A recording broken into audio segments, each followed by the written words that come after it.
တမိနစ်ကိုတဒီဂရီနှုန်းနဲ့ပူလာတဲ့ရေကန်ထဲမှာတင်ပိတ်မိနေပြီးတင့်ညီကတော့အေးလာတဲ့ရေကန်ထဲမှာပိတ်မိနေတယ်ဆိုရင်ဘယ်သူကပိုပြီးအသက်ရှင်နိုင်မလဲတင့်အလှဲ့မှာတော့တမိနစ်ရေအပူချိန်68ဒီဂရီမှာရေနွေးနဲ့ချိုးနေရတယ်လို့တက်တောင့်တက်တာရှိနေတော့မှာပဲ6မိနစ်ရေပူချိန်104ဒီဂရီရောက်လာတဲ့အခါနှလုံးခုန်မြန်လာပြီးအရေပြားတွေနီရဲလာပါလိမ့်မယ်ခန္ဓာကိုယ်ကချွေထုတ်ဖို့ကြိုးစားပေမဲ့ရေထဲမှာရောက်နေတာကြောင့်အပူတွေကဘယ်မှထွက်သွားလို့မရတော့ပါဘူး20မိနစ်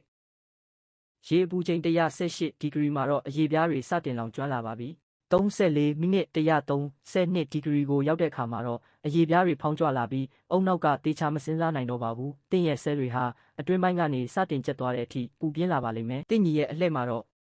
တမိနစ်68ဒီဂရီမှာဘာမှထူးထူးခြားခြားမရှိသေးပါဘူး18မိနစ်80ဒီဂရီရောက်တဲ့အခါရေကန်ထဲမှာရေအေးနဲ့ချိုးနေရတယ်လို့ခံစားရပါမယ်38မိနစ်60ဒီဂရီမှာလက်ချောင်းလေးတွေပြာနှံ့လာပြီးနှလုံးကိုကာကွယ်ဖို့တွေးလက်ပတ်မှုတွေနှိကွေးသွားကတကိုယ်လုံးတုံရင်လာပါလိမ့်မယ်52မိနစ်46ဒီဂရီမှာကြွက်သားတွေတောင့်တင်းလာပြီးလက်တွေကိုမထိန်ချုပ်နိုင်တော့သလိုတုံရင်တာကလည်းပိုဆိုးလာပါမယ်